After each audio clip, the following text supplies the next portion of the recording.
ഭക്തജന സംഗമം സംഘടിപ്പിച്ച് സ്വാമി അയ്യപ്പനെ വിൽപ്പന ചരക്കാക്കാനാണ് മുഖ്യമന്ത്രിയും കൂട്ടരും ശ്രമിക്കുന്നതെന്ന് പ്രജ്ഞാപ്രഭ ദേശീയ സംയോജക് ജെ നന്ദകുമാർ. ശബരിമലയിൽ സ്ത്രീ പ്രവേശനത്തിന് ശ്രമിക്കുകയും ഭക്തരെ തല്ലിച്ചതയ്ക്കുകയും ചെയ്ത നികൃഷ്ട സർക്കാരിനും ഈശ്വരനിഷേധിയായ മുഖ്യമന്ത്രിക്കും അയ്യപ്പ സംഗമം നടത്താനുള്ള അവകാശമില്ല. അയ്യപ്പ സംഗമം സംബന്ധിച്ച കോടതിയുടെ ചോദ്യങ്ങൾ പ്രസക്തമാണെന്നും ജെ നന്ദകുമാർ പറഞ്ഞു. ശബരിമല അയ്യപ്പ സംഗമവുമായി സംസ്ഥാന സർക്കാർ മുന്നോട്ട് പോകുമ്പോൾ വിവിധ കോണുകളിൽ നിന്ന് വലിയ പ്രതിഷേധം തന്നെയാണ് ഉയരുന്നത്. പ്രത്യേകിച്ച് ഭക്തരെ വിശ്വാസികൾക്കെതിരായ നീക്കം നടത്തിയ അതേ സർക്കാർ തന്നെ അയ്യപ്പ സംഗമവുമായി മുന്നോട്ട് പോകുന്നു. ഹൈക്കോടതിയിൽ നിന്നും രൂക്ഷമായ ചില വിമർശനങ്ങൾ, ചോദ്യങ്ങൾ തന്നെ ഈ ഒരു ഘട്ടത്തിൽ ഉയരുകയും ചെയ്യുന്നുണ്ട്. ഇപ്പോൾ നമ്മളോടൊപ്പം ഇതുമായി ബന്ധപ്പെട്ട് പ്രതികരിക്കുന്നതിന് പ്രജ്ഞാപ്രഭ ദേശീയ സംയോജക് ജെ നന്ദകുമാർ നന്ദേട്ടനാണ് നമ്മളോടൊപ്പം ഉള്ളത്. നന്ദേട്ട, ഈ ഒരു അയ്യപ്പ സംഘവുമായി ബന്ധപ്പെട്ട വിഷയം വലിയ തോതിൽ ഇപ്പോൾ ഒരിക്കൽ കൂടി ചർച്ചയായിരിക്കുന്നു. ഒരു കാലത്ത് വിശ്വാസികൾ ഏറ്റവും അധികം ദ്രോഹിച്ച അതേ ആളുകൾ ഇപ്പോൾ അയ്യപ്പ സംഘവുമായി മുന്നോട്ട് വരികയും ചെയ്യുന്നു. എങ്ങനെയാണ് ഇതുമായി ബന്ധപ്പെട്ട് കോടതി പോലും മനസ്സിലാക്കും കാര്യങ്ങൾ അവരും മനസ്സിലാക്കുന്നു എന്ന് തന്നെയല്ലേ മനസ്സിലാക്കാൻ കഴിയുക? തീർച്ചയായിട്ടും കോടതിയുടെ ചോദ്യം വളരെ പ്രസക്തമാണ്. അത് ഇവിടുത്തെ എല്ലാ ഭക്തന്മാരും ചോദിക്കുന്നതാണ്.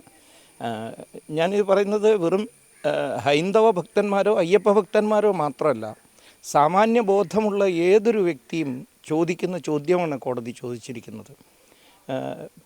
ഭക്തന്മാരുമായി ബന്ധപ്പെട്ട, വിശ്വാസവുമായി ബന്ധപ്പെട്ട ഒരു പരിപാടി മതേതരമെന്ന് അവകാശപ്പെടുന്നൊരു സർക്കാർ എങ്ങനെ നടത്തും? അതാണ് ഒന്നാമത്തെ ചോദ്യം. അവർക്ക് എന്ത് അധികാരമാണ്, എന്ത് ഭരണഘടനാപരമായ ഉത്തരവാദിത്തമാണ് അത്തരം ഒരു കാര്യം നടത്തുന്നതിൽ? രണ്ടാമത്തത്, ഇങ്ങനൊരു കാര്യം, പ്രത്യേകിച്ച് ശബരിമലയുമായി ബന്ധപ്പെട്ട കാര്യം ചെയ്യാൻ ലോകത്ത് അവകാശമില്ലാത്ത ഒരു വിഭാഗം ഉണ്ടെങ്കിൽ അത് മാർക്സിസ്റ്റ് പാർട്ടിയാണ്. അതിന് കാരണം നമ്മുടെ എല്ലാം മുന്നിലാണ്. അയ്യപ്പ ഭക്തന്മാരെ തല്ലിച്ചതയ്ക്കാനും അയ്യപ്പ ഭക്തിയെ അപമാനിക്കാനും, ഭക്തന്മാരെ തല്ലിച്ചതയ്ക്കുകയും ഭക്തിയെ അപമാനിക്കുകയും ഏറ്റവും നികൃഷ്ടമായ വിധത്തിൽ ഇന്നിരിക്കുന്ന ഈ മുഖ്യമന്ത്രി, അദ്ദേഹം എന്തോ ഒരു വാശി പോലെയാണ് എവിടെ നിന്നോ 2-3 സ്ത്രീകളെ അവിടെ പോലീസ് സഹായത്തോടു കൂടി കൊണ്ടു കയറ്റാൻ ശ്രമിക്കുകയും അതിനുശേഷം എന്തോ ഒരു വിജയം നേടി എന്നുള്ള മട്ടിൽ മുഖ്യമന്ത്രി 1 കയറിയാലെന്ത്, 2 കയറിയാലെന്ത്, കയറിയല്ലോ എന്നൊക്കെയുള്ള പരാമർശം നടത്തിയത് സത്യത്തിൽ ഇവിടുത്തെ ഭക്തന്മാരുടെ, ഹിന്ദു സമൂഹത്തിൻ്റെ പൊതുവിലും അയ്യപ്പ ഭക്തന്മാരുടെ വിശേഷിച്ചും മുഖത്ത് തുപ്പുന്നത് പോലെയോ മുഖത്താഞ്ഞടിക്കുന്നത് പോലെയായിരുന്നു. ഇത്തരം നികൃഷ്ടമായൊരു പ്രവൃത്തി ചെയ്ത ഒരു സർക്കാർ, അതിന് നേതൃത്വം കൊടുത്ത ഒരു ഈശ്വര നിഷേധിയായ മുഖ്യമന്ത്രിക്ക് ഒരവകാശവുമില്ല അയ്യപ്പൻ്റെ പേരുച്ചരിക്കാൻ പോലും. അത്തരമൊരു സാഹചര്യം നമ്മുടെ നാട്ടിൽ നിലനിൽക്കുന്നു എന്നത് തികച്ചും കേരളത്തെ സംബന്ധിച്ചിടത്തോളം ലജ്ജാകരമായ ഒരു വസ്തുതയാണ്. ഇവിടുത്തെ ജനങ്ങൾ ഇതിനെ ശക്തമായി പ്രതിഷേധിച്ചുകൊണ്ടിരിക്കുന്നു. തീർച്ചയായിട്ടും കുറേ പാർട്ടി അണികളെ കൊണ്ടുവന്ന് അവിടെ ആളെണ്ണം ഉണ്ടാക്കാൻ കഴിഞ്ഞേക്കാം. സർക്കാർ സഹായത്തോടു കൂടി കരമെടുക്കുന്ന നമ്മുടെയൊക്കെ പൈസ ഉപയോഗിച്ച് ഭാരതത്തിനുള്ളിൽ നിന്നും പുറത്തു നിന്നുമുള്ള ചില നിക്ഷേപകരെ കൊണ്ടുവരാൻ ശ്രമിച്ചേക്കാം. അയ്യപ്പനെ വിൽപ്പന ചരക്കാക്കാനാണ് ഈ മുഖ്യമന്ത്രിയും അദ്ദേഹത്തിൻ്റെ കൂട്ടാളികളും ശ്രമിക്കുന്നത്. അങ്ങനൊരു വാണിജ്യ സമ്മേളനം, ഒരു തട്ടിപ്പ് സംഗമം അവിടെ ഒരുപക്ഷെ നടത്താൻ കഴിഞ്ഞേക്കാം. പക്ഷേ അതിൽ അയ്യപ്പ ഭക്തി ഉള്ള ഒരാൾ പോലും സഹകരിക്കില്ല.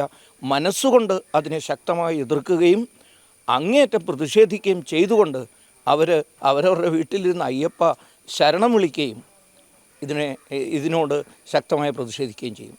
എന്നിട്ട് ഇവരെന്തെങ്കിലും ഒരു ലക്ഷ്യം, പ്രത്യേകിച്ച് തെരഞ്ഞെടുപ്പ് ലക്ഷ്യമൊക്കെയാണ്, അതൊന്നും ഒരിക്കലും ഫലവത്താകുന്ന ഒരു സ്ഥിതിവിശേഷം അല്ല നിലയിൽ കാണുന്നത്. അവർക്ക് ഒരുപാട് ലക്ഷ്യങ്ങളുണ്ടാകും തെരഞ്ഞെടുപ്പ് മുന്നിൽ കണ്ടുകൊണ്ട് ഹൈന്ദവ വിശ്വാസികളെ ഒപ്പം ചേർക്കാനൊക്കെ. ഇതൊക്കെ തിരിച്ചടിയായിട്ടല്ലേ മാറുള്ളൂ എങ്ങനെ വന്നാലും? തീർച്ചയായിട്ടും തിരിച്ചടിയാവുള്ളൂ. കാരണം സാധാരണ പറയാറുണ്ട്, നമ്മുടെ ജനങ്ങളുടെ, പൗരന്മാരുടെ ഓർമ്മശക്തി കുറവാണെന്ന്. അത്രയ്ക്ക് കുറവൊന്നുമല്ല നമ്മുടെ സ്മൃതിശേഷി. അധികം കാലം ആയിട്ടുമില്ല തെരുവിൽ അയ്യപ്പ ഭക്തന്മാരെ ഈ കൂട്ടർ അടിച്ചമർത്താൻ ശ്രമിച്ചത്. അതും വോട്ട് മോഹിച്ച് ചെയ്തതാണ്. അയ്യപ്പ ഭക്തന്മാരെ, ഇവിടുത്തെ ഹിന്ദുക്കളെയും അടിച്ചമർത്തിയാൽ ഒരു സംഘടിത ന്യൂനപക്ഷം അവർക്ക് സഹായിക്കും എന്ന് ധാരണ. ഇത്ര നികൃഷ്ടവും ക്രൂരവുമായ പദ്ധതിയാണ് അന്ന് അരങ്ങേറിയത്.